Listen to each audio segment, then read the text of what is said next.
Aku jaluk sing ngapura ya.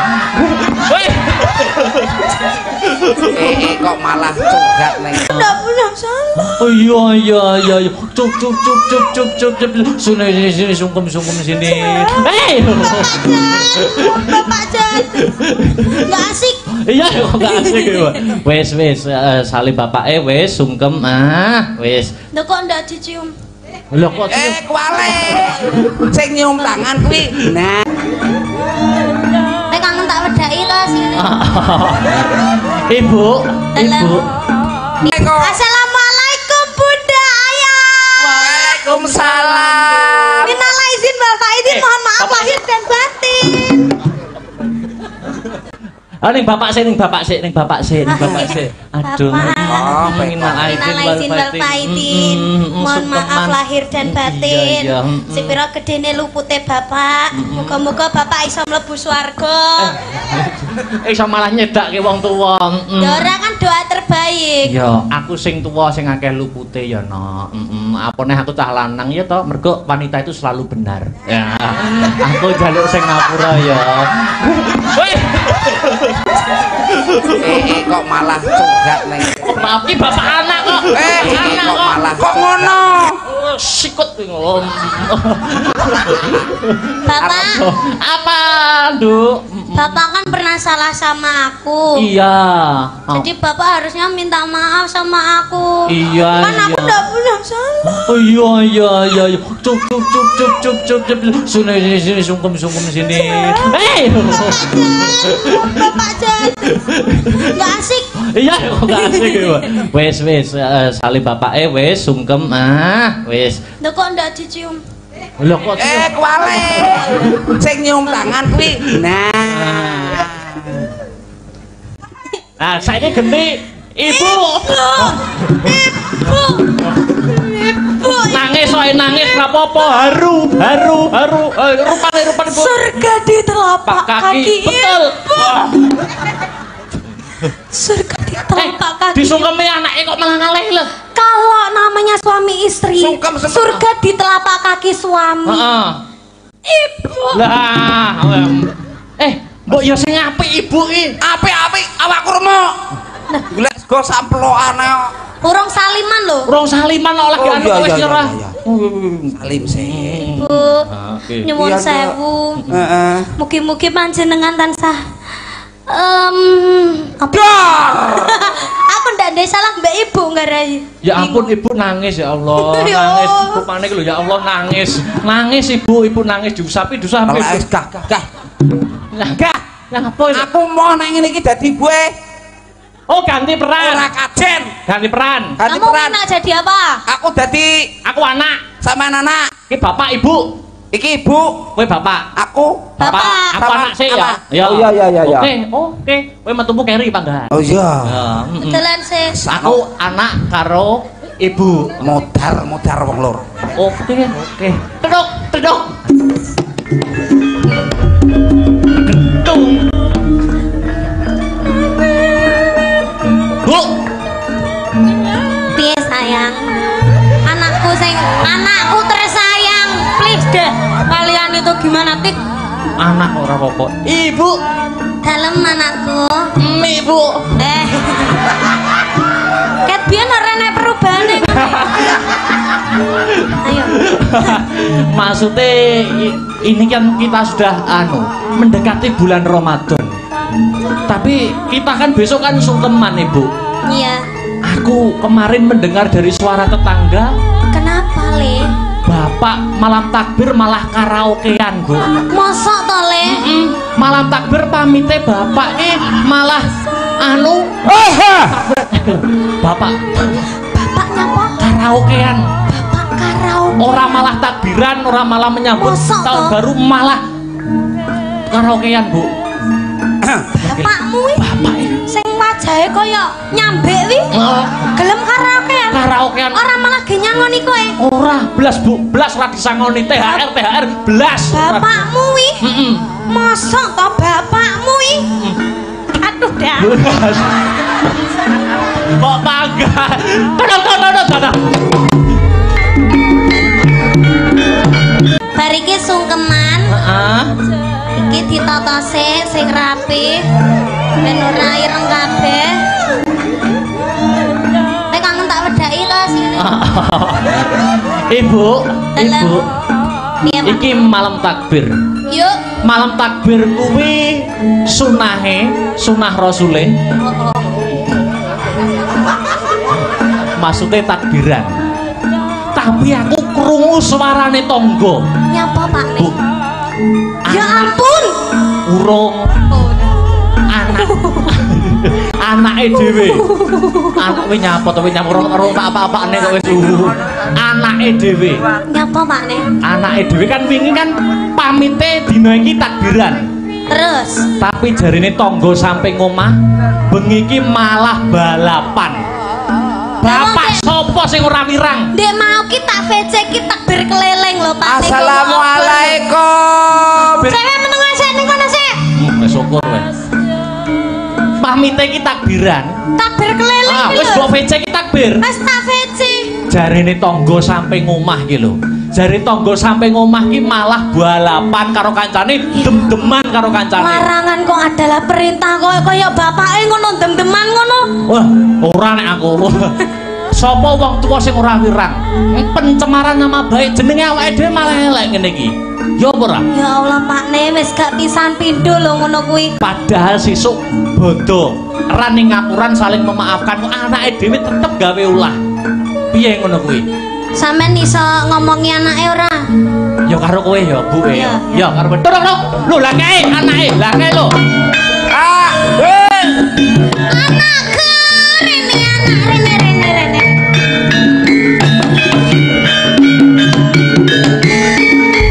Kangen di. takbiran. Ngendi? Takbiran, Bu. Teko ngendi? Takbiran. Tepuk teko ndi? Takbir. Tekoni cangkeme ngomong ya nanyi. Muter kowe.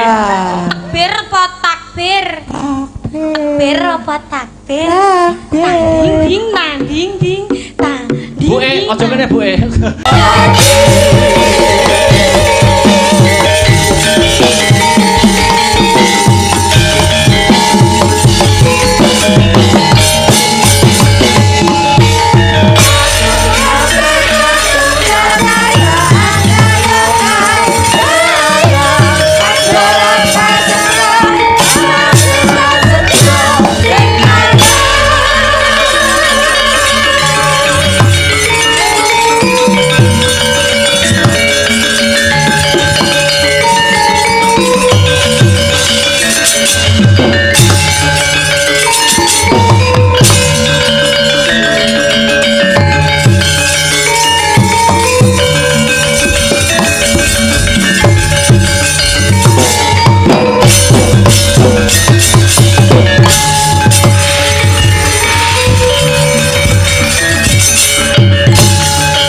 Bunder kepleng sumorot mangilak-ilak cahyane nrabas sakalir kang tinebah dadi ambyar mubyar tekate kenceng tan ana kang bisa ngalingi lantan kinereh ing mobah musi ing kahanan hanenggih sang Bagaskara ngregancang mring awang-awang adoh papane nanging daya panase kagilo-gilo kawasa mrawasa saben makhluk mesti tunduk nglumpruk tanpa daya sunare srengenge sumelet mahanani hawa benter hanguntar-untar temah bengawan kedhong tuk balumbang sami kasatan toya bumi rengko lemah nelo kekayon sami wuda merga entek godhonge garing blasah ing kisma saben-saben kang gumelar gampang kobar dening swasana, gampang kobar dening uruping geni, labet garing lan ringkiye. Ora ngemungake wreksa, wisma, wana, nadyan jiwa manungsa uga gampang kebrongot kobong dening swasana. Panas baran, buteng budine, larang sabare, gampang muringe. Kaya gegemawa sak enggon-enggon bisa mubal, saben senggolan mletik malatu-latu, merga ngendelke kasudirane, ngendelke panguwasane lan ngendelke donyane. Kautaman lumpuh, tepo slira rapuh, rasa kamanungsan rubuh, dupeh bisa muwus, banjur omong sak gelem-gelem. Guneme mangwuh-wuh, rasa gething den pupuk saya wimbuh, nyacat ngino sak pepadane tanpa rasa ewuh. Tumindak dursila pakarti candala ora mingkuh, nadyan dudu duweke mangan mung waton butuh, sing demen gendak selingkuh mbuh ora weruh.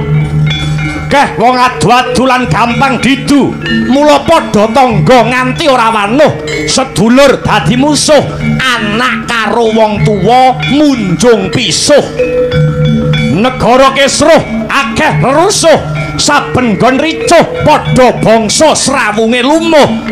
Keh mengarep-arep ning arep aruh-aruh nanging jerone gedhen-gedhenan angkuh. Rebut panguwasa pupuh pinupuh tandarbe rasa trenyuh. Gamane perang dudu mimis mriyem bedil nanging reka daya kang ampuh. Tegane lelara kaya teluh kahanan saya gegirisi, lamun tan betengi negara bisa rubuh. Hamung jiwaning para satriya kang tangguh, para prawira kang wis saguh dadi tamenging negara, ngudhokake urip kanggo nuwak adik jejeking nusa lan bangsa. Tekad kang ora mingkuh, tuhu prajurit sejati kang terus rumeksa rahayuning nagari, murih tetep lestari widodo lan wutuh.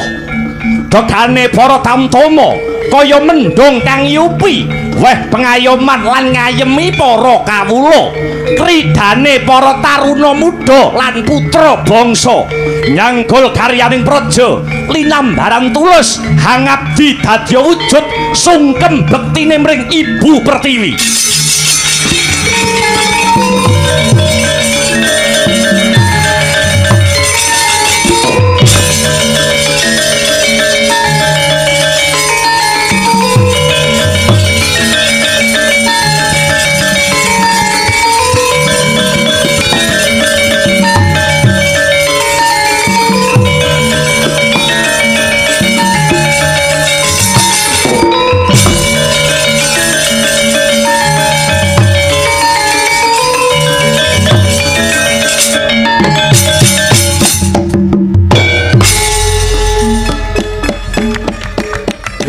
Kang putra kang piringit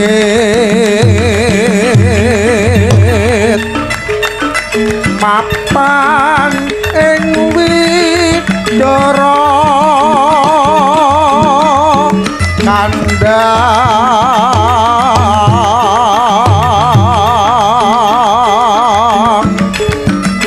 kakrasana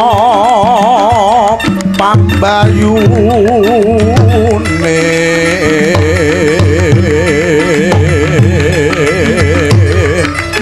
tan kantun sak nara nyana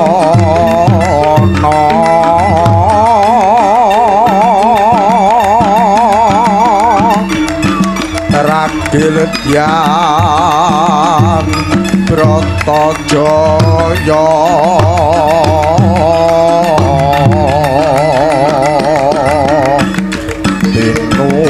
timure rahayu kalih saking sapi kala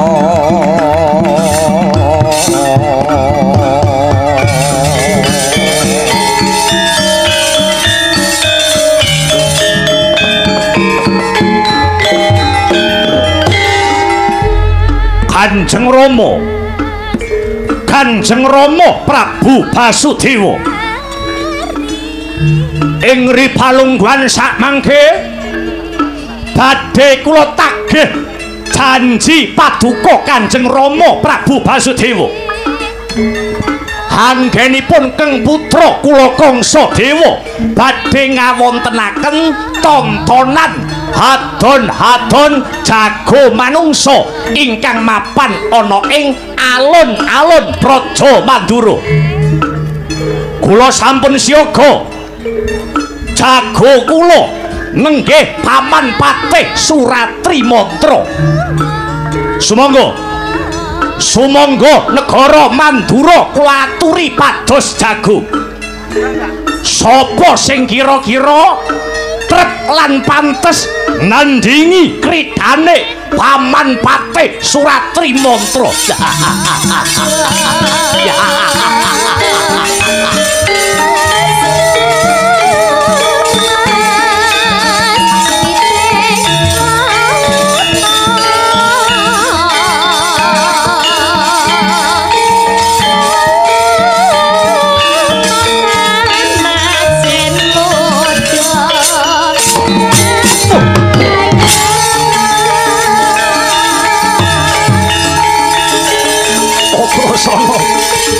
Narayana Bratajaya anakku.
Koko Prabu jejimat pepunden kula donya prapteng delahan.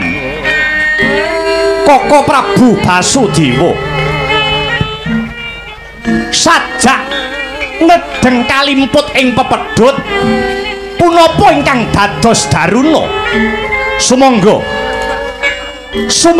kula aturi hamedhar sabda. Nuwun inggih Duh Koko Prabu. Menawi wonten gembolaning raos ingkang kineker mugi saged kababarna kanthi trawaca. Jagat Dewa Bathara ya jagat pangestungkara. Oh adiku Yayi Arya Prabu lan Ugrasena nganti aku ora bisa ngadeg jejeg negara Mandura iki arep nemahi lelakon apa. Sajake anggone si Kangsadewa bakal nganakake adon-adon jago manungsa mung kanggo srana bakal nguwasani negara Mandura iki. Waduh, lajeng kersanipun Koko Prabu Basudewa kadosa pundi? Dina iki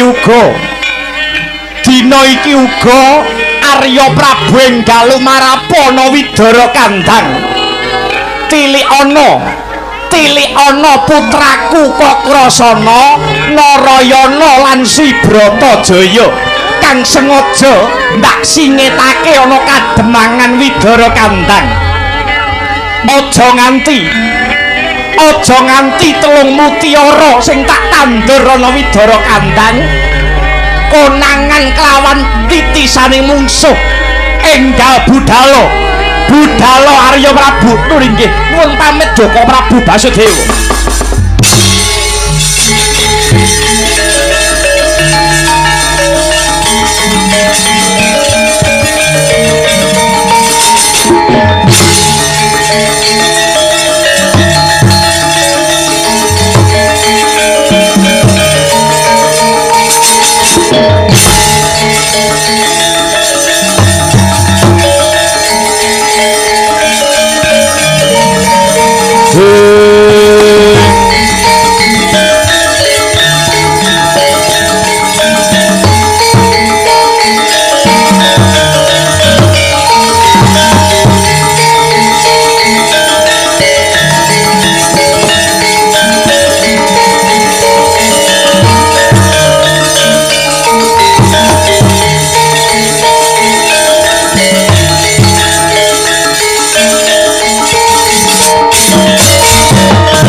Hangodare Dyasreriwut Urawa Derawat Wawahati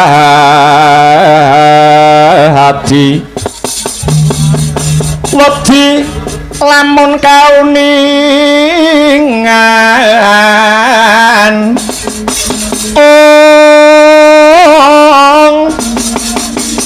mring sang ambek ngumaladi Tanwandi binar diploko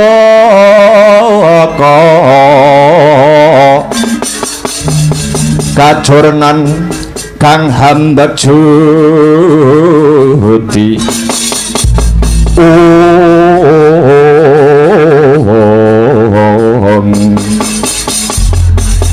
Yayi kadangipun Kakang Yayi Ugrasena kula wonten dawuh tinimbalan Koko Prabu Basudewa miji keng rayi kula pun Ugrasena. Dina iki uga ana kewajiban kang kudu sira sangkul Yayi. Punapa ingkang kedah kula tindakaken Duh Koko Prabu. Munggah gunung mudhuna jurang. Golek ana manungsa kang sekti mandraguna. Pilih tanding sajroning ayuda. Sing kira-kira kuwagang ngadepi kasektene jago saka Sengkapura ya kuwi si Suratri Mantra. Kalamun manungsa mau bisa ngasorake kridane patih Suratri Mantra, mesti wae bakal tak wenehi ganjaran kang gedhe. Bobot timbang kelawan lelabuhane Ugrasena.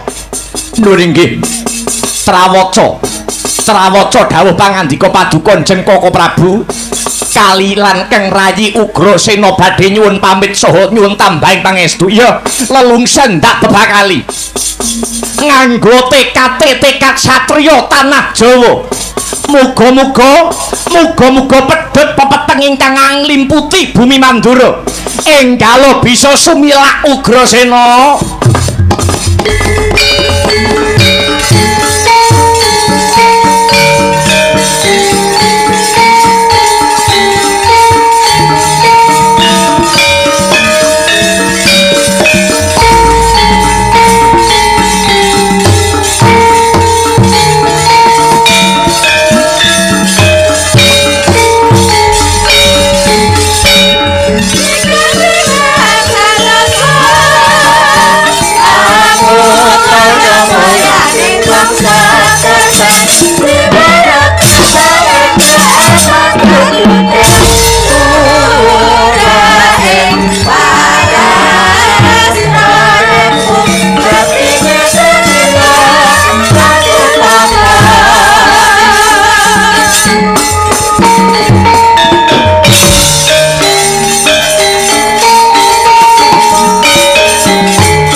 lon-lonan lumampah Dian Ugrasena hangupadi jalma baya sinten ingkang pantes jinejer dados jagone Praja Mandura kinarya nandingi kridane Sang Suratri Mantra Gantya ingkang winuwus madheg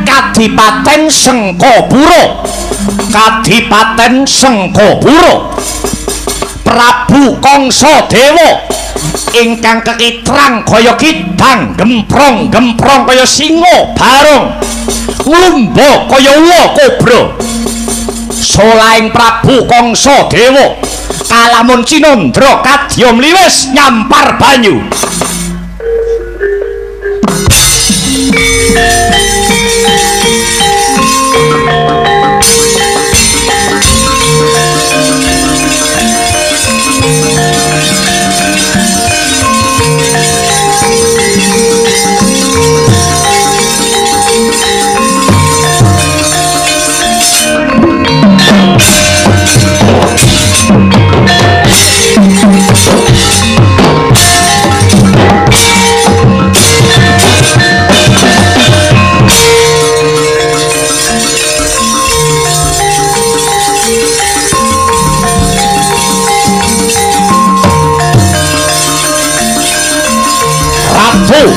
Sengkapura Prabu Kangsadewa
omah wayun Kangsa dewa gora rupa mangesos kadyangen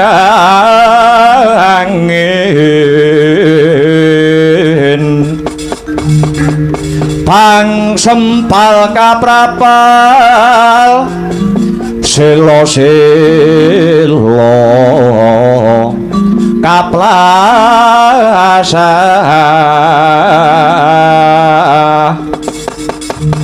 satulum mayu mangungsi kagiat kagodha kang jaga bumi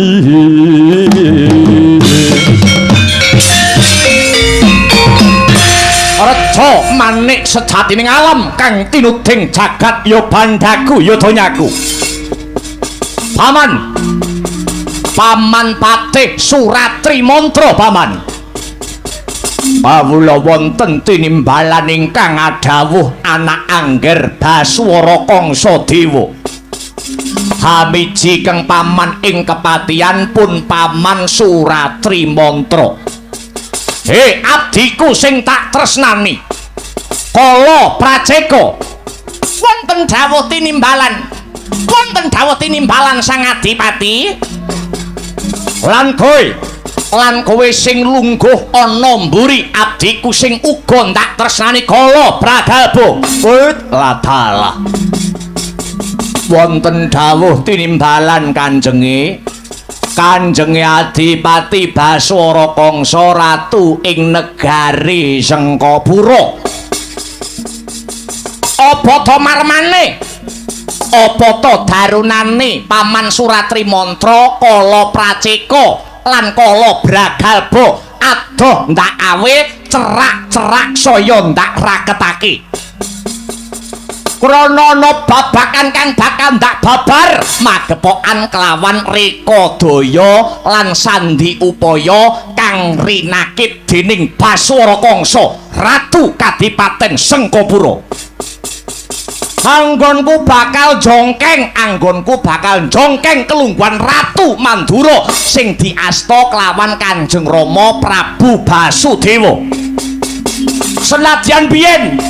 senadyan biyen Kangsadewa kuwi cedhak karo Prabu Basudewa nanging dina iki Kangsadewa kepengin ngerek gendera dhewe ing pamrih supaya ambruk adeke Praja Mandura tak baleni meneh senadyan biyen Kangsadewa kuwi cedhak karo Prabu Basudewa nanging dina iki Kangsadewa kepengin ngerek gendera dhewe arep dikaya ngapa lan kepiye Kangsadewa Ratu Sengkapura ora trima yen mung dadi wong nomor 2 ana negara Mandura aku kudu dadi wong nomor 1 ratu ana negara Mandura lajeng reka daya kados pundi ingkang badhe paduka tempuh kangge srana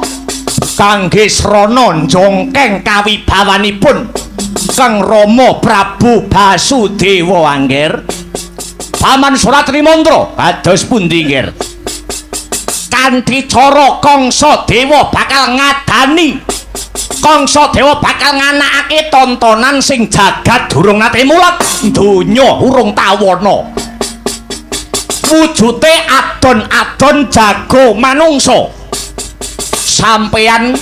sampeyan Paman Patih Suratri Mantra sing kula tuding jinejer dadi jago saka Kaneman Sengkapura nandingi kridane jago saking kasepuhan Praja Mandura mula mangtata awak sampeyan ingkang kula deng kaya kendhang ibarate supaya samapta ing gati sawega ing diri mangsirnake jago saking kepatian mangsirnake jago saking kasepuhan Mandura yen sampeyan Paman Suratri Mantra bisa ngalahke jago saka negara Mandura Kangsadewa bakal dadi ratu negara Mandura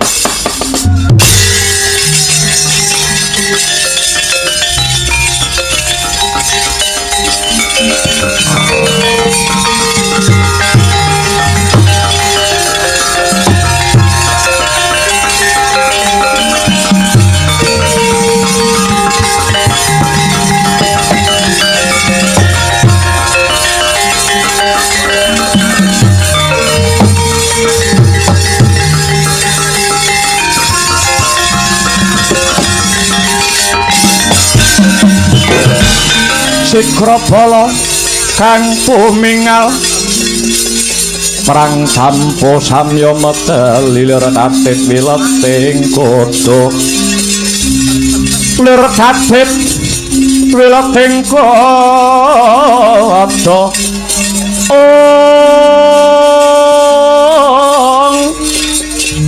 Ganyuwangkung manguncang di binjang sangat cimicil Ladinya ngedali wus ing nuninggih nger mboten langkung ngestokaken dawuh kula sampun saged ngukur kang Paman Suratri Mantra sampun saged ngukur menawi jago utawi senopati saking negari Mandura Patih Suratri Mantra mboten badhe sulap dumateng kaprawiranipun nggih. Bagus. He Kala Praceka. Kula wonten dawuh Sang Adipati Amiji dumateng ing abdi kula pun Kala Praceka. Wis cetha ngegla kang tanpa warana kalamun Kanjeng Rama Prabu Basudewa kagungan putra cacah 3 kang disingitake utawa didelikake ya kuwi antarane 1 Sikakrasana angka 2 Narayana lan sing pungkasan angka 3 ya kuwi si Bratajaya anak 3 kuwi mau disingitake utawa didelikake mapan ana kademangan Widara Kandang mula kang mangkono sing dadi klilit mungguing netra satru mungguing cangklakan tumrap gegayuane Kangsa Dewa anggenku kepengin nglungguhi dampar keprabon Praja Mandura ora ana liya kejaba anak mbarepe Prabu Basudewa sing jeneng Kakrasana kang sarta anak 2 ya kuwi anake Prabu Basudewa sing jenenge Sinarayana lajeng kersanipun kados pundi kula Kala Bragalba cumadong dawuh sinuwun ngandya wadyabala sakwetara banjur jumujuk ana kademangan Widara Kandang golek ana bocah 3 kuwi mau kowe tekan Widara Kandang kok ketemu karo bocah lanang sing gagah gedhe dhuwur pakulitane bule ora sah mbok takoni babaten gulune punika sinten sinuwun kuwi putrane mbarep utawa putra pambayun saka Rama Prabu Basudewa sing jenenge Kakrasana ewadene kowe tekan Widara Kandang ketemu karo bocah lanang pakulitane ireng cemani dedeke ora sepira ora sah ditakoni babaten gulune punika sinten sinuwun ya kuwi sing jenenge Sinarayana adine Sikakrasana ingkang angka 3 kowe njujuk ana Widara Kandang kok ketemu karo bocah wedok sing ayu rupane pakulitane ireng nanging mimbui parang manise ora sandadak mbok takoni babat gulune aja babat gulune dengkelmu kuwi sing jenenge Bratajaya utawa si lara ireng sing kuwawa gegem atine Baswara Kangsa rena pantaraning wengi Prabu Kangsa Dewa tansah gandrung kepaung edan kepayang marang kasulistyaning warna si Bratajaya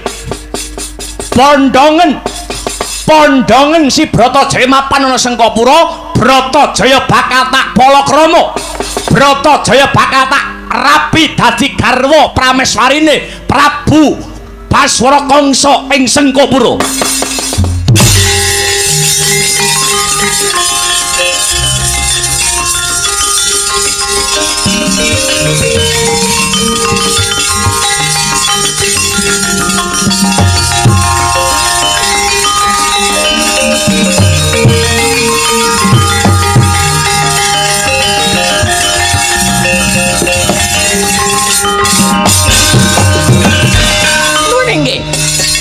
Menawi tetela mekaten boten langkung ngestaken dawuh. Nggih, ngestaken dawuh Sang Adipati. Boten langkung ngestaken dawuh paduka ingkang paduka tuju nggih punika Kakrasana lan Sinarayana. Menawi Bratajaya boyongen ana Sengkapura. Nggih, ngestaken dawuh. Ora ketang colok lintang sambung obor rambatan pundak. Kereken gendera barbang bareng-bareng tumandang. Budhalo Widara kandhang dina iki.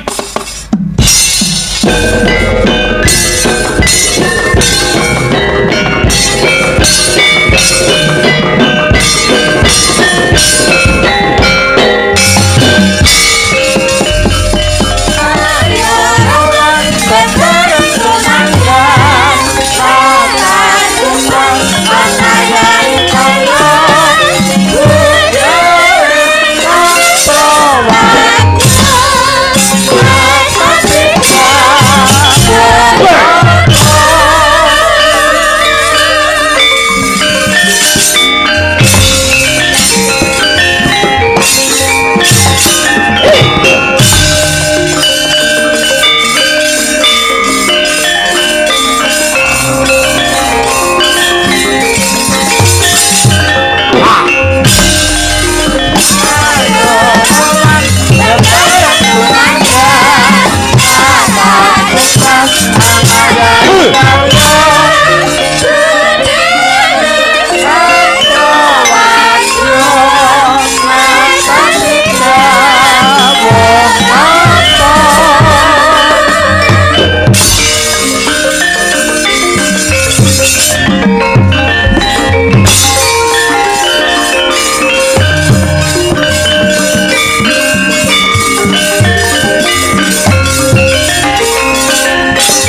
Datan ngawruhi kang tekane tanpa sangkan saweja wangkang dari sarasati sayangni handayani mekar cahya budaya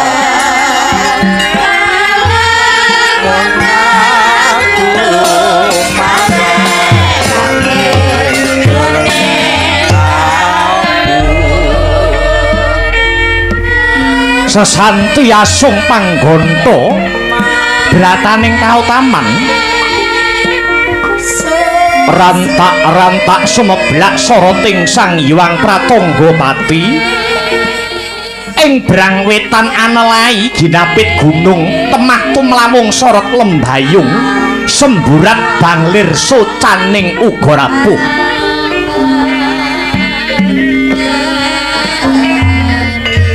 narata sunari Sang Hyang Arka tinampi siraping pendopo kademangan widara kandhan Dasar kademangan kang wis mandiring pribadi pinaringan kanugrahan dening Sang Nalendra Agung ing Mandura dados bumi perdikan tegese ora duweni kewajiban asok pajet marang negara Mandura.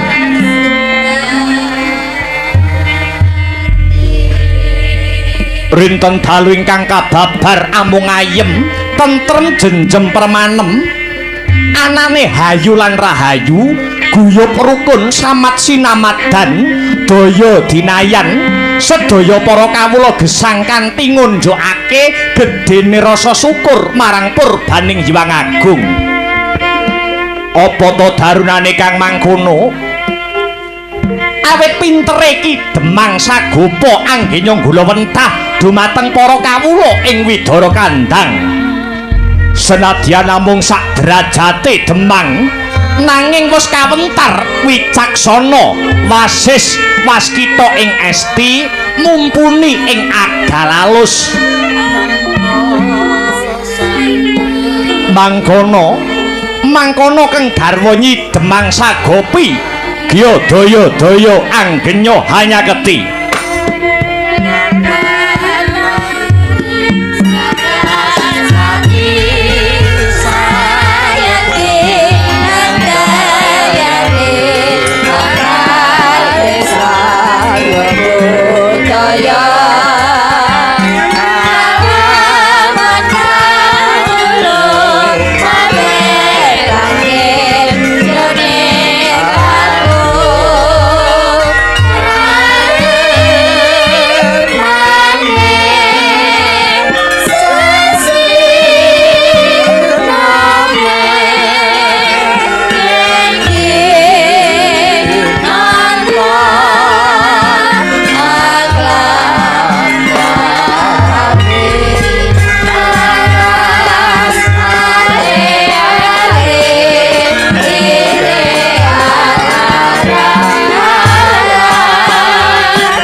Leng-leng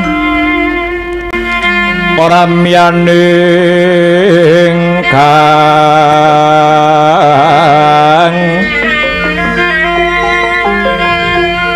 sasangka kumenyar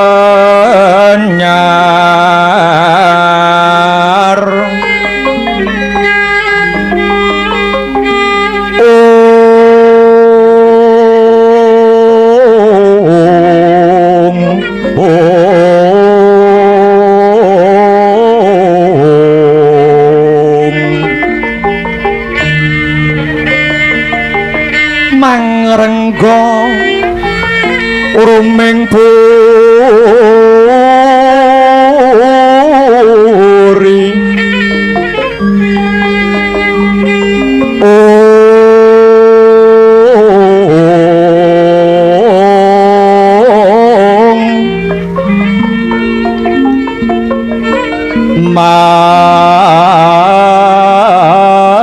mangkin tanpa siring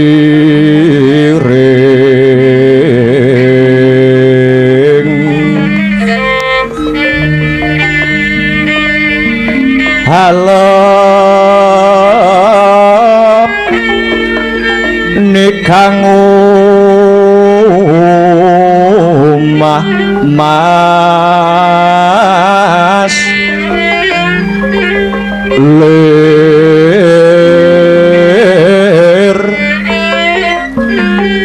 muruging langit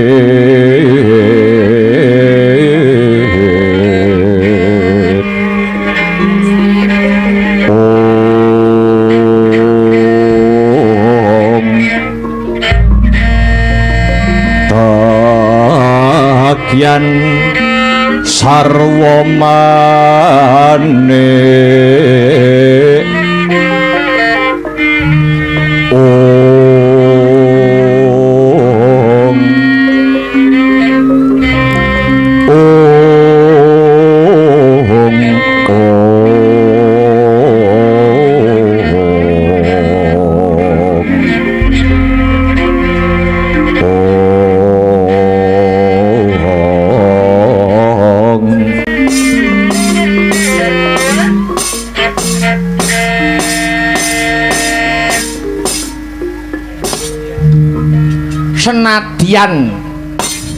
senadyan akeh basa kang runtut, senadyan akeh tembung kang patut, nanging mungguhe Demang Sagopa ora ana tembung kang sarta basa sing ngungkuli endahe ucap syukur kunjukana ngarsaning dat ingkang murweng dat.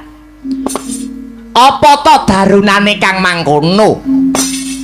Marga pakliwering kahanan mubah musi ing lelampahan, kabeh iki kenikmatan saka pangeran sing manungsa diwajibake kanggo nyukuri.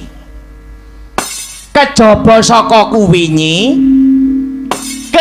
saka kuwi pangeran uga paring dawuh lumantar kitab suci kang surasane sok sapa menungsa sing tansah ngunjukake rasa syukur sayekti bakal ditambah sing dadi kenikmatane. Kosok baline sapa sing kufur tegese ora gelem nyukuri kenikmataning peparinge Gusti sing murbeng dumadi, sayekti bakal nampa pasiksan kang abot. Bojoku sing ayu dhewe Nyi Sagopi, ana dawuhmu apa Kakang Sagopa nimbali aku Nyi Sagopi? Sing pinter ya, anggonmu nyukuri kenikmatane Gusti. Senadyan kowe kuwi dikodratake dadi bojone Demang, nanging saka petunge Sagopa sing diarani wong tentrem, sing diarani wong mulya, ingkang sinebut wong sugih, kuwi ukurane dudu raja brana, dudu derajat kang sarta pangkat, sawah amba tegal jembar, nanging kenikmataning pangeran sing ora ana tandinge ya kuwi kalamun to awake dhewe urip pinaringan seger kang sarta kewarasan, adoh saka penyakit. Wis ta Nyi Sagopi, ngakuwa bandamu sugih, ngakuwa bandamu pirang-pirang, omahmu gedhong magrong-magrong, keretamu pirang-pirang, ning yen to awakmu rina pantaraning wengi tansah digrogoti dening wujude penyakit, njur kapan lehmu bakal ngrasakake kenikmatan urip ana jagat padang iki? Ngono ya Kiai? Iya, yen saka petungku ya ngono kuwi. Tak saiki mara gage gagasen Nyi, saiki mara gage pikiran. Ning donya kuwi wong urip ora bisa uwal, wong urip ora bisa endo karo sing jenenge panganan.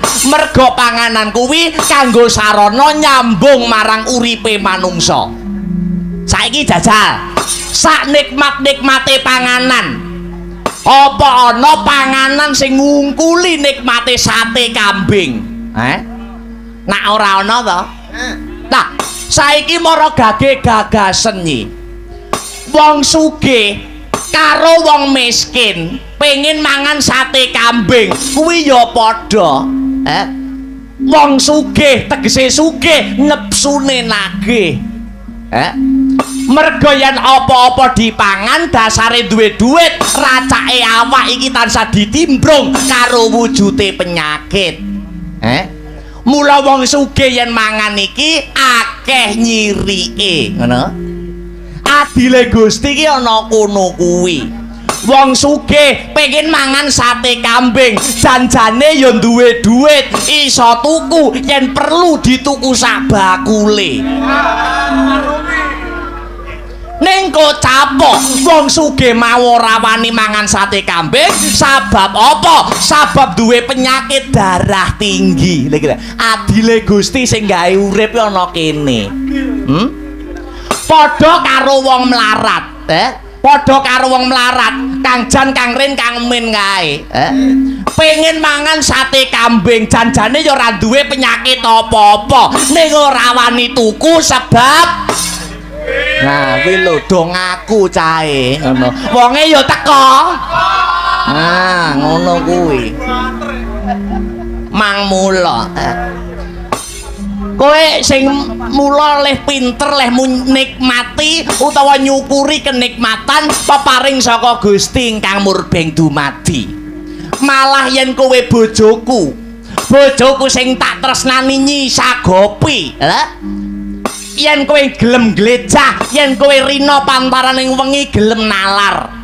Wong sugih karo wong miskin kuwi penyakite wae karo sing gawe urip mesa digawe beda. Lah, saiki jajal. Yen penyakite wong sugih kuwi penyakit jero. Yen penyakite wong sugih penyakit jero sing bebayani tur ragate anggone nambani kuwi regane larang. Nek yen penyakite wong miskin, penyakite wong melarat, kuwi penyakit manggon ana ing jaba, kuwi tamban-tambanane murah. Jajal saiki pikiran wong sugih kae. Penyakite wong sugih ke apa? Penyakite wong sugih ke penyakit nggon ning jero, contone jantung, liver, tumor, ginjel lan sak panunggalane. Kuwi penyakit jero. Tamban-tambanane ragate ya larang.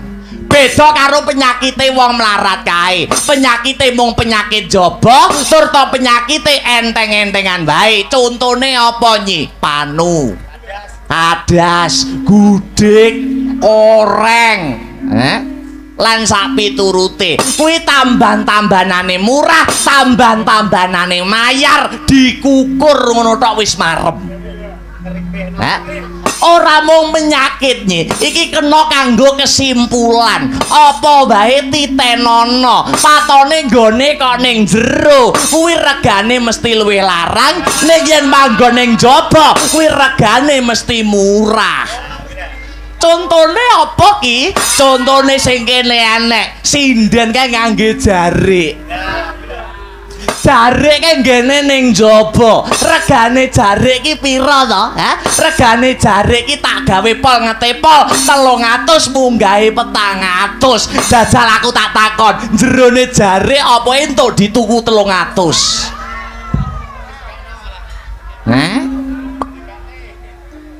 Lek ana kedadean sing dijariki kok luwih murah timbang jarike, lan jero wis bosok ngono. Bosok koklok rubung laler gilane ngono. Mula ya ki gandeng ana widara kandang. Gandeng ana widara kandang kene kowe dadi bojoku. Dasare duweni anak-anak wujude Udawa, Kakrasana, Narayana, Bratajaya lan Silarasati. Sing ripalungguhan iki wis ngancik ing dewasa. Nyatane ya pinter, ngendahake dawuhe wong tuwa. Lha iki lho. Wong tuwa kuwi lek dibekteni karo anak, umure kaya tambah 100 tahun kuwi tenan. Ning kok capo senajan wong tuwa mau umure isih enom, duweni anak sing merusak, duweni anak sing nakal. Bendinane boyo montor blayer ngalor ngidul. Woyo ning cangkring golek begenggek. Ngono kuwi umure wong tuwa senajan isih enom ning anguk-anguk neraka jahanam kuwi tenan iki. Mula tingkah laku lan muna-munine kudu sing dadi anak kudu enak mungguing pandulu lan kepenak mungguing pangrungu. Mula aku lan kowe nyisagopi wajib ngucapake rasa puja lan puji syukur kang jero marang purbaning Gusti ingkang ngakarya jagat. Wong tuwa rasane kaya munggah swarga tundha sanga kalamun anak-anake dadi putra putri sing soleh lan solekah. Kosok baline Nyi, wong tuwa kosok baline wong tuwa rasane kaya nyemplung neraka jahanam yen duweni anak merosal nilar saka paugraning kautaman. Nyi Sagopi Permara reh mangusumya ngambreng dadi karunaning kaswasih ring marga hamalatgung Trisang Ganda mastrat maca leng-leng lalu manguladi Surya mangrangsang wayah Surya mangrangsang wayah Humyus Hamorabaya Hanto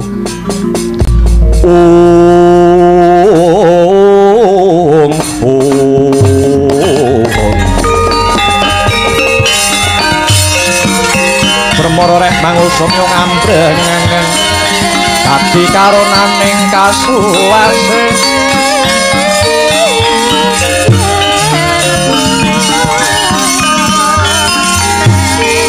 Aneng marga menalatgung Trisang Ganda lan Pratmaja leng-leng lalu mangulati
sapa kae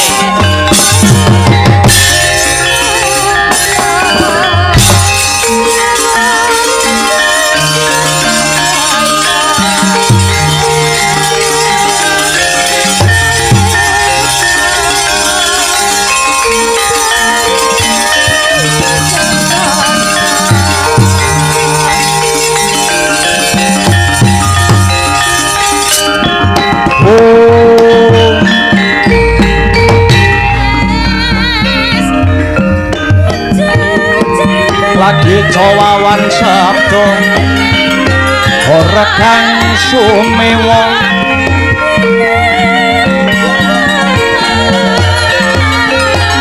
gegering pasewakan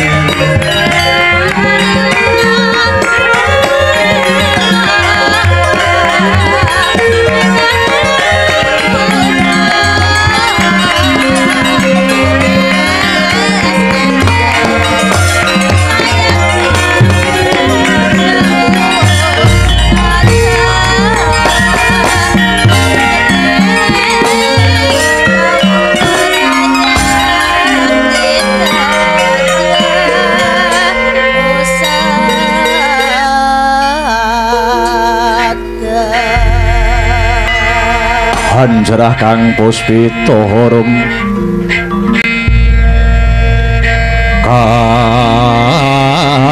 kasiliring samirana mrih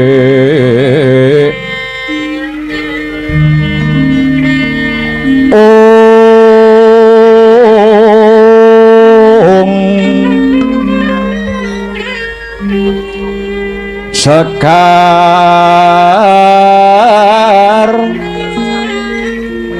gaduh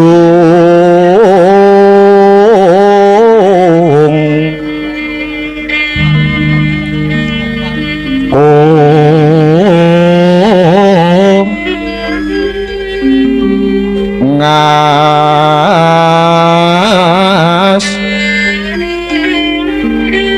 gandanyo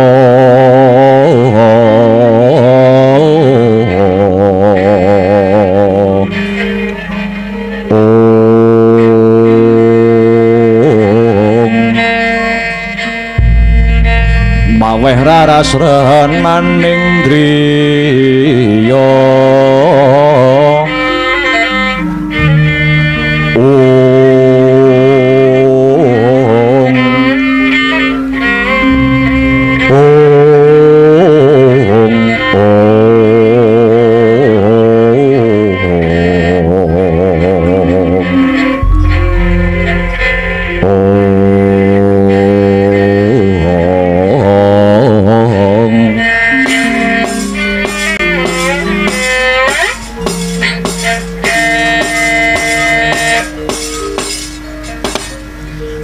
rawuh paduka wonten ing Widara Kandhang sagopa ngaturaken sembah pangabekti minangka tandha pengaji-aji mawan tuwan-tuwa kunjuk ngarsanipun priyayi agung saking Praja Mandura Raden Arya Prabu.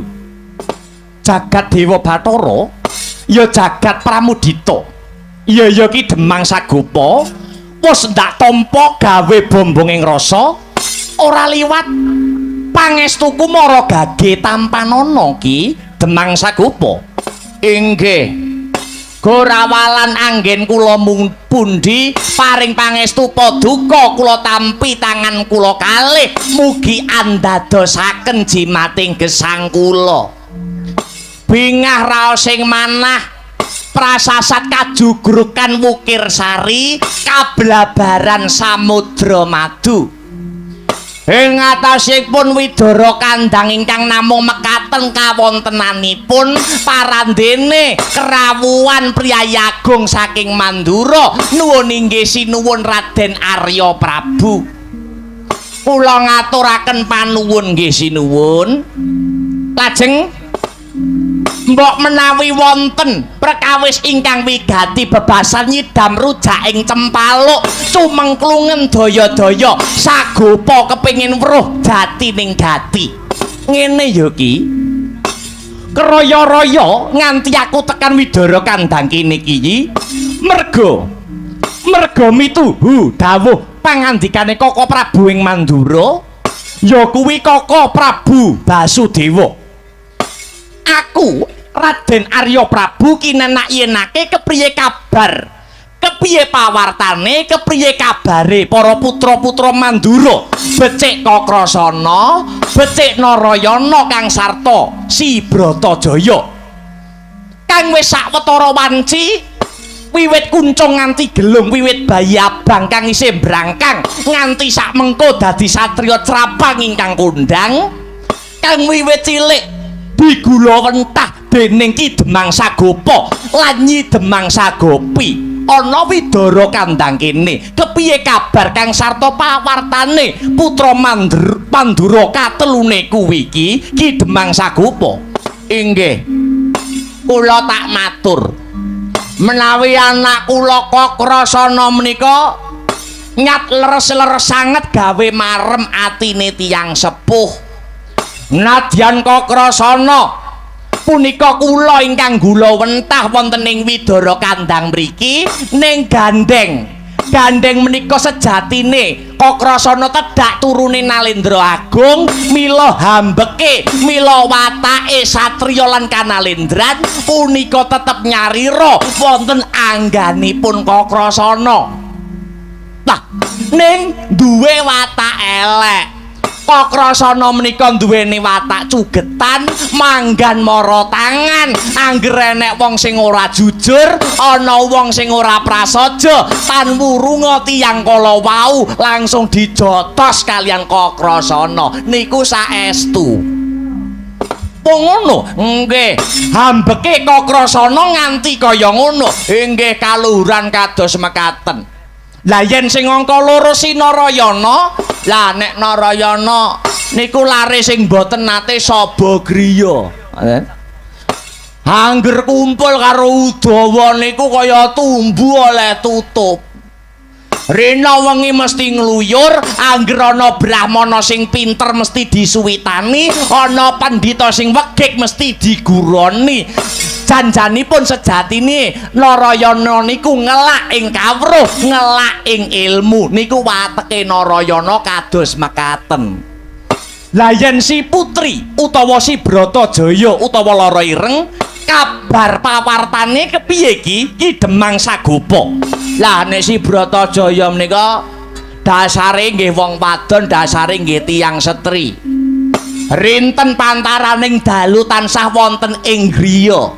Mapan wonten ing pepengkeran wonten ing kademangan Widara Kandang mriki. Leladi olah-olah dedaharan sarta bebantu ibunipun Nyi Demang Sagopi. Anggenipun cecawis dumateng para kulawarga. Cekak cukupipun Raden. Cekak cukupipun lare 3 kala wau dados sedaya Raden, Raden Arya Prabu.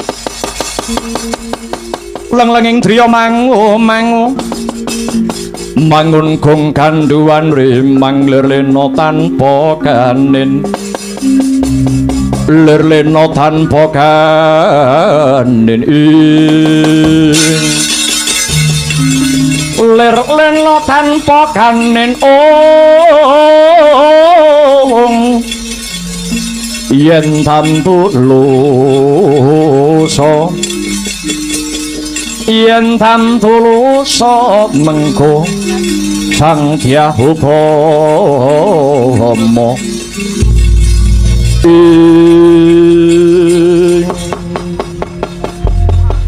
Toblas aku rumangsa bombong, aku rumangsa marem bareng keprungu ceritamu, saya bareng krungu kabare si Kakrasana.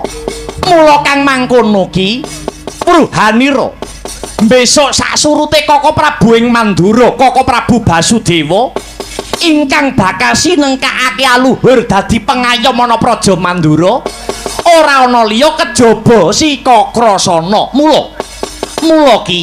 Mula aku kepengin weruh ibarat emas, aku kepengin weruh klelere, ibarat endhok aku kepengin weruh dadare. Carane aku kepengin neter kaprawirane si Kakrasana. Aku kudu kepiye iki?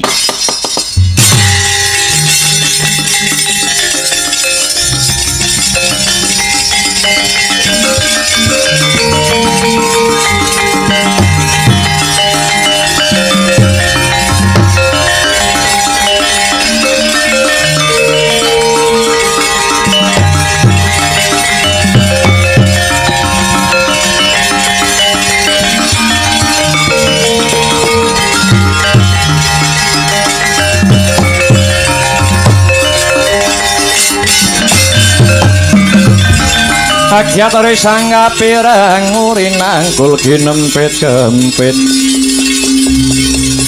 busang retnaning dawana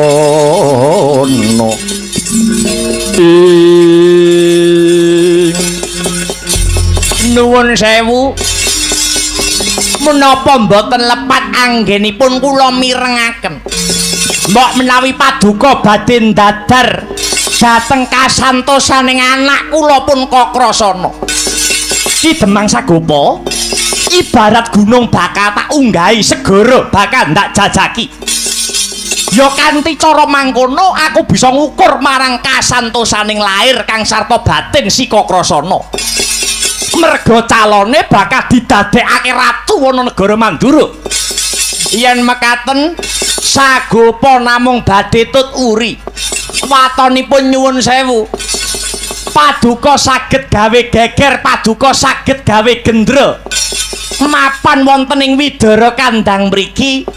Saya ngerti yen Kakrasana menika bapake diajar utawa dipulasara dening tiyang sanes.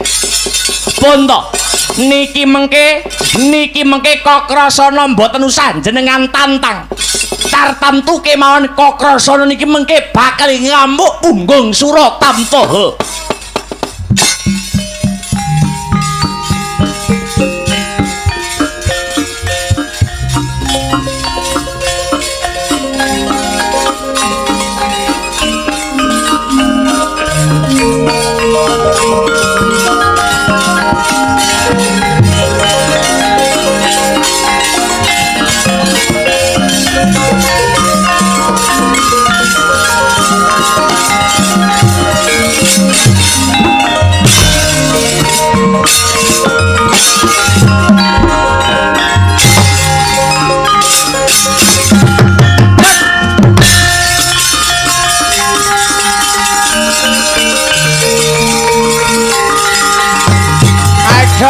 Mati aku.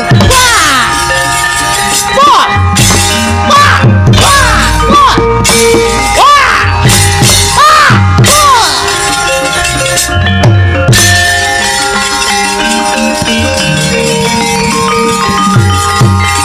Aduh, kok kerasan aku tulung aja. Bapakmu di Purwasara nang. Ayo sambat to. Aduh, kok kerasanya tulung anak. Wah! Wah!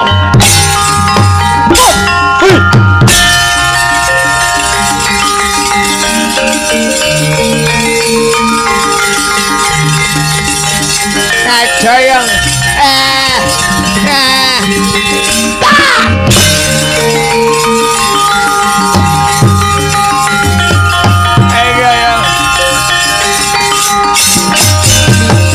aduh kok ngrasana aku tulung ana bapakmu diajar wani bapakmu dipolo ganteng ayo sambato kowe yang satelek wong gerang ora kena ginawe becik wong gerang wong tuwa ora kena dieman ing atase kowe wong desa wong gedibal 17 ewadene ora gelem masuk bulu bekti ora gelem masuk pajek marang negara ayo ing dina iki ing Ripalungguhan iki tangane Harya Prabu kang bakal nguntapke nyawane Sagopa aduh mati aku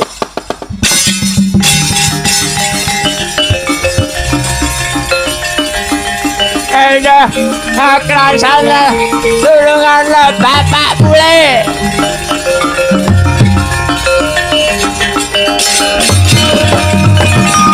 wela dalah yang satelek akrasana anakku lanang kowe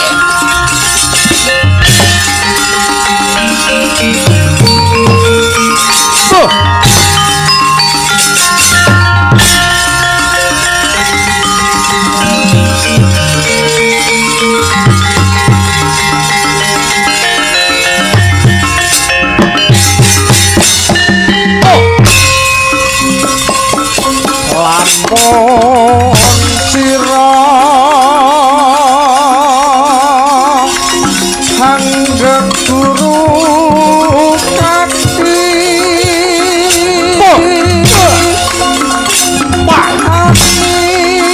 liya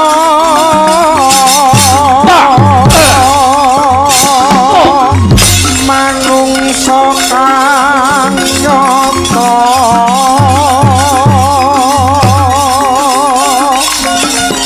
ingkang becik martabate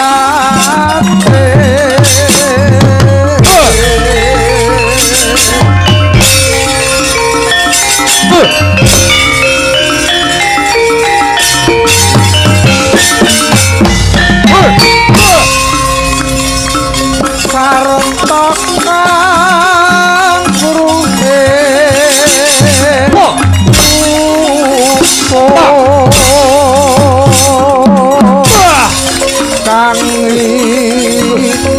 kang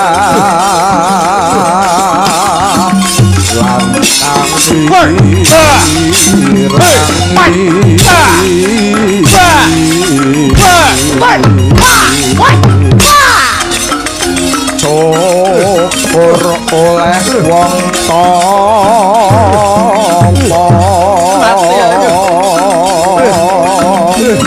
ingkang wis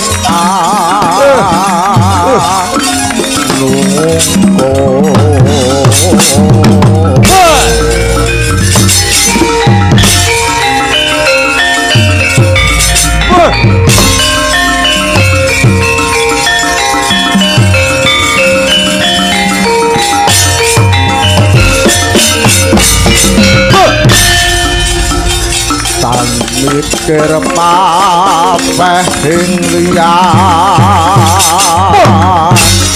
ayo maju pantas sira puranana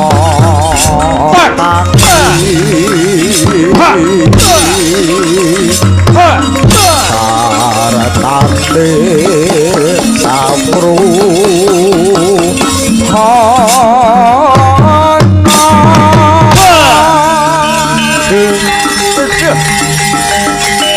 mati oh say wah hey ayo maju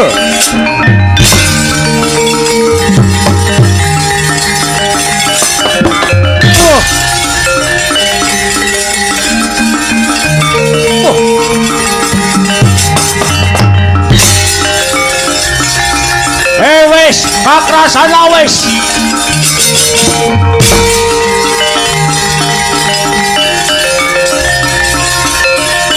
ayo aduh yung aduh lho Bopo Sagopo wah aku njaluk pangapura Bopo aku ora sengaja merga niate Kakrasana bakal ngayomi paring pitulung marang Bapa Sagopo nganti ora sengaja kowe tak jotos. Bapa kowe tangiya. Bapa kowe aja mati dhisik, kowe aja ndhisiki anakmu Kakrasana. Bapa iki tenan iki mau Kakrasana ora sengaja. Wah, Bapa Sagopo. Kaya ana wong wedok ayuda kae sapa? Endi? Wis mangsaku wis tuwa barang kok ngerti wong wedok aya tuwa ira umure ngono aku njaluk pangapura ya Bapak ora sengaja aku mau njotos kowe ora apa-apa nadyan sengaja ora sengaja rasane padha ning aku bungah aku marem nyawang tandang kridamu anggenmu peperangan ning tak jaluk kasektenmu sing gegiri siki kudu dilambari nganggo rasa kawicaksanan ya Kakrasana supaya tindak tandukmu ora kesusu grusa-grusu pemahane kleru keseluruh dalan kang kleru karepe Bapa Sagopo kepiye? Ngosek iki mau sing ndok ajar sapa? Jarene penggede saka Mandura jenenge Raden Arya Prabu. Lah iya Arya Prabu ki sapa? Arya Prabu ki kadang anome Ratu Mandura Prabu Basudewa. Iki mengko mesti glandang carang tekan pucuk kriwikan dadi grojokan gojekan dadi tangisan rawe-rawe bakal tak rantas malang-malang bakal tak putung Bapa menengo sik lambemu nek dikandhani wong tuwek nek iki mengko Arya Prabu laporan sedulur tuwane ya kuwi Prabu Basudewa wekasan Prabu Basudewa perintah prajurit Mandura sing cacahe won kon ngepung Widara Kandang jal iki mengko nasibmu piye Kakrasana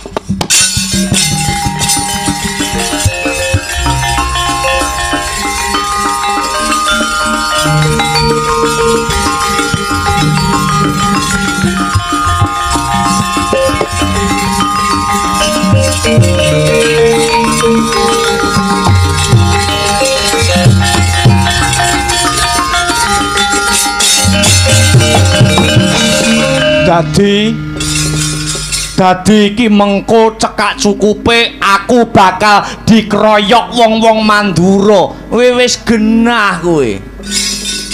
kowe bakal dikroyok kok krasana dirangket tanganmu dipapanake ana ing alun-alun Mandura temahan kowe bakal ditibani hukum gantung jal pikiren mongko kowe rung rabi kok krasana kowe rung rabi kok mati rugi no uripmu njur aku kudu kepiye Bapa kowe gelem manut karo aku apa ora iya aku manut Bapa Sagopa nah yen kowe manut karo bapakmu kowe bakal slamet kowe munggah gunung sing papane ana sak mburine Kademangan Widara Kandang kuwi jenenge Gunung Jaladara Gunung Jaladara lho ya dudu Gunung Kemukus aku ning kono kon ngopo lho ndelika ana kono ki ndelika ngiras-ngirus nindake semedi malah diening nyedake rasa marang purbaning Gusti Kang Maha Nasa ya yen pancen mengkono aku tak njaluk pamit karo Bapak Sagopa uga aku bakal njaluk pamit karo Ibu Sagopi dina iki uga kok krasana tak munggah ana Gunung Jaladara sisan gawe aku tak sangu tak mbontot ora ketang sak wadah rong wadah aku tak sangu sego saka Kademangan Widara Kandang kene lho kowe aja nggawa panganan lho aku ora entuk mangan ora entuk ndelik kok mangan iki piye kowe engko nek mangan lambemu tan wurunga kecap-kecapmu krungu karo prajurit negara Mandura kowe kecekel prajurit Mandura digawa ning alun-alun kowe bakal dihukum gantung ora kujur nasibmu mangan ora entuk mangan wong delik kok mangan yen ngono aku bakale nggawa banyu sing bening tanggo sangu ngombe angkonku dedelikan ana ing Gunung Jaladara ya Bapak lho ndelik kok nggawa ngombe iki piye kowe ora mangan kok nggawa ngombe iki mengko mesti kowe iki glegeken nek mu glegeken dirungokne karo prajurit saka negara Mandura kowe konangan kowe kecekel digawa ning alun-alun kowe dihukum gantung ora apes uripmu mangan ora entuk ngombe ora entuk rokok piye po rokok entuk ora kowe iki piye to kowe iki wong ndelik kok nggawa rokok engko nek ngerokok kelukmu kedal-kedul wakasan kelukmu kedal-kedul kedule rokok iki kok konangan karo priyayi utawa prajurit saka negara Mandura kowe kecekel karo prajurit Mandura kok krasana digawa ning alun-alun ditibani hukum gantung piye kowe mangan ora entuk ngombe yo ora entuk ngrokok yo ora entuk nek ngono aku tak ndelik ana ing Gunung Jaladara tak turu sak kayangku wong ndelik kok turu nganggo pikiran ora kowe iki nek turu ora wurunga kok krasana mesti ngorok ngono ngorokmu umum ngorokmu wong ning bis ganggu rombongan kowe nek ngorok konangan karo prajurit Mandura kok rasana digelandang wani digawa ning alun-alun Mandura tibani hukum gantung kowe piye apes kujur uripmu mangan ora entuk ngombe ora entuk ngrokok ora entuk turu yo ora entuk mangan ora entuk kowe ora entuk ngombe ora entuk mangan ora entuk turu ora entuk ngrokok niyatono tirakat niyatono prihatin nyiksa raga memulya jiwa kowe ora entuk apa-apa entukmu sambat Gusti Kang murbeng dumadi nyiksa raga memulya jiwa supaya uripe kakrasa tansah kinayawan Gusti Kang murbeng dumadi ngono lho wah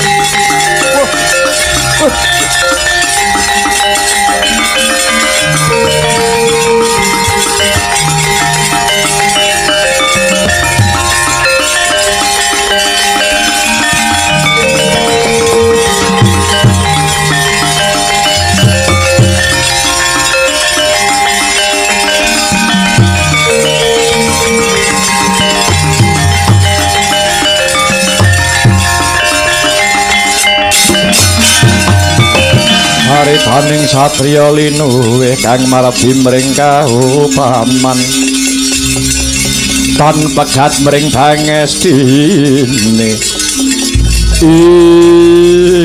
iya apa iya yen ngono aku njaluk pamit Kakrasana bakal munggah ana ing Gunung Jaladara muga-muga donga pangestune Bapa Sagopa bisa nyembuh marang kasantosan lahir lan batine anakmu Kakrasana pangestuku gumraja kaya banyu seduda muga-muga Kakrasana sembada kang jinangka rahayu kang tinemu Basuki kang kaesti lan tansah arum-arum sing dadi lakumu Kakrasana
Putra Pandhawa tata gati wisaya ngendriyaksa sara marupa pawana bana margana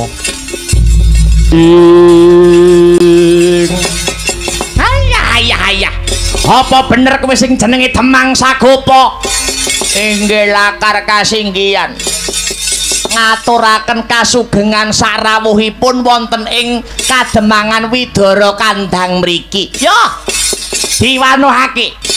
Iki andahan saka Kadipaten Sengkapura.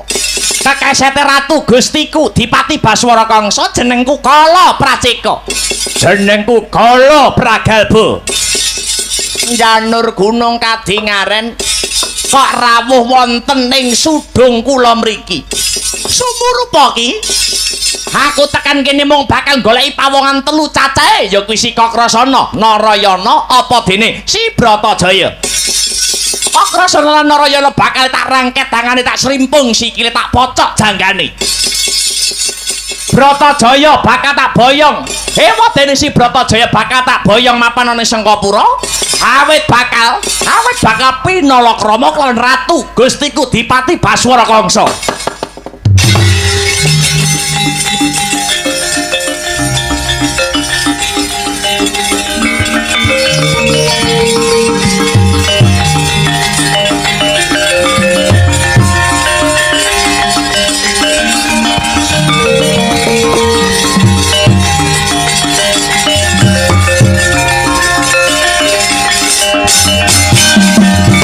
Ya jagat Dewa Bathara, ya jagat pangestungkara nyuwun pangapunten.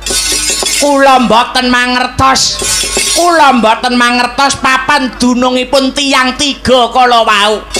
Awit kula inggih dereng sumerap kaliyan tiyang tiga kala wau. Iki Demang kowe aja mangkono. Kabar wis sumebar pawarta wis warata. Kalamun bocah telu kuwi mau mapan ana ing Widara Kandhang kene. Janji kowe nutup-nutupi. Janji kowe ngayomi bocah telu kuwi mau. Aja takon dosa. Widara Kandhang kene bakal tak bumi angus. Kula mboten ngerti. Ajar wae.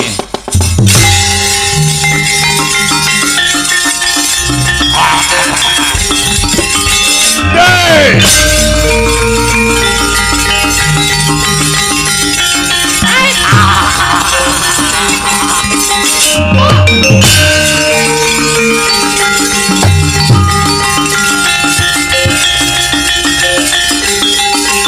Ada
jangga kowe. Tuduhno anakmu kok krasana Narayana lan Bratajaya. Yen kowe ora gelem, kowe kelaken tak paten. Ayo tuduhno Demang Sagopa. Kowe yen gelem nuduhke slamet sing dadi uripmu. Janji kowe ora nuduhake, wo tak kemah-kemah balung wae. Sagopi bojoku. Bratajaya kawan lunga. Bratajaya kawan lu. Lah kae bocah mlayu-mlayu kae. Weh, lah salah. Otoти. Nah. Melayu ah.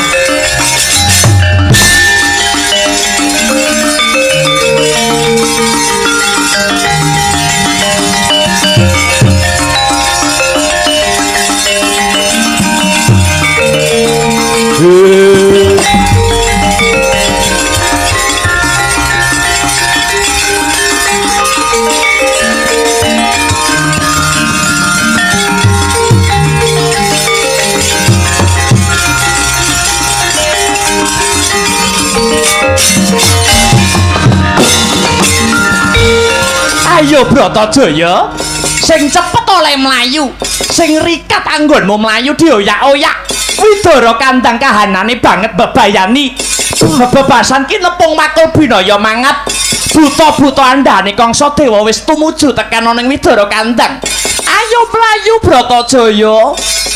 Yen Nyi Sagopi arep mlayu ya mlayu wae. Aku tak mapan ana ing kene, aku tak katrem ana ing widara kandang kene wae. Tobat. Kowe kok mbantah karo wong tuwa? Kowe yen dikeruyuk karo buta-buta kae piye? Wis kinodrat ing jagat pinesti ing widi pinurba ing dewa. Sak sekti-sektine menungsa apa meneh sak sekti-sektine wong lanang kuwi nek musuh karo wong wedok kuwi mesti kalah. Wis to ngaku dalang kondang, ngaku ganteng dalang kondang enom laris. Yen diencepi wong wedok sing disenengi wis goblok dadak. Kowe aja ngamuk-ngamuk gambar. Wis Nyi Sagopi ora sandadak karo nden gawe buta loro kae tak temonane.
Apa bener iki sing jenenge Bratajaya? Sing pinter gawe rengu penggali ratu Gustiku Dipati Baswara Kangsa. Iya pancen bener. Sopo jenengmu Buta Cakil? Jenengku Ditya Kala Praceka. Manuta kowe ndak boyong mapan ana Sengkapura krana kowe bakal kagarwa dening ratu Gustiku Dipati Baswara Kangsa. Matek ajiku jaran goyang. Sun goyang ana tengah latar, cemetiku sada lanang sun sabetake gunung jugruk segara asat, ndak sabetake jabang bayine Buta Cakil. Teko kedhep teko kerep, teko kedhep teko kerep, welas asih awit saka kemparenging pangeran. Esek cetet, esek cetet. Buta Cakil, upama aku kon milih timbang aku dirabi karo bosmu Prabu Kangsa, luwih becik aku luwung dirabi karo Buta Cakil. Masa sih? Masa? Iso. Mergo aku gemes karo kowe.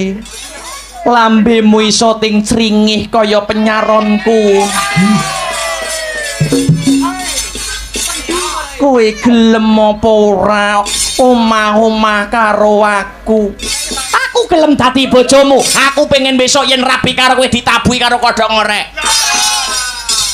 Iso. Mengko yen aku karo kowe wis omah-omah, yen wis duwe anak lanang, anake buta cakil karo anake Bratajaya jenengno Arya Gareng. Iya, aku mau manut ibune, ning kocapo yen bocahe mbling, bocahe nakal, sapa paran lunga paran senengane mendem, bocahe bakal tak jewer kupinge, bakal tak ajar, bakal tak cethoti. Aja!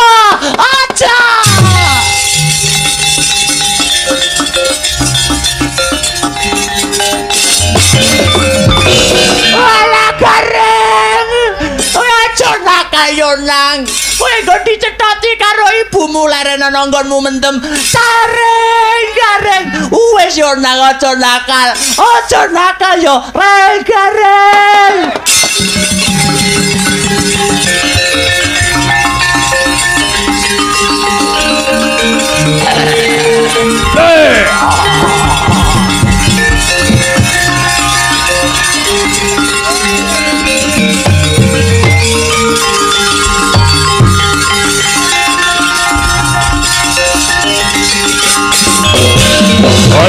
Bojleng iblis lanat padha jek-jekan. Ayo Bratajaya manuta karo Ditya Kala Bragalba. Kowe bakal tak pondhong kinarya jatuh kramane ratu Gustiku Dipati Baswara Kangsa. Mata kajiku jaran goyang, ton goyang ana tengah latar cemetiku sada lanang. Pun sabetake gunung cukruk segara sadak sabetake jabang bayine buta glundung. Teko kedhep teko kerep, teko kedhep teko kerep, welasase awit saka keparenging pangeran. Esek cetret, esek cetret. Upama aku oleh milih timbang aku dirabi karo Prabu Kangsa, luwih becik kok aku luwung dirabi karo buta gundul. Nadyan wujudmu barongan nanging aku percaya lamun kowe duweni kasetyan kang linuwih marang wong wadon. Kowe gelem apa ora dadi bojoku? Yen gelem ya syukur, yen ora gelem ya ora apa-apa. Lagi niya ta. Wis blawur mripatku ora gelem karo kowe kuwi, aku ya genahake geleme. Ning welingku siji ya buta. Yen kowe wis karo aku wis urip bebrayan, besok yen duweni anak wedok jenengno Pesek. Pesek iso. Celukane Tobrut. Yen nganti besok gedhe Pesek bocah nakal, anak kuwi mau bakal tak pecuti, bakal tak ajar. Aja.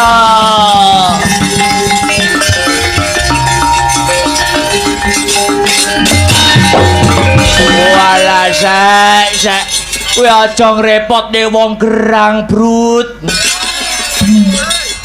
Kowe aja nakal mengko diseneni mbokmu, dipecuti mbokmu, Brut.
Patra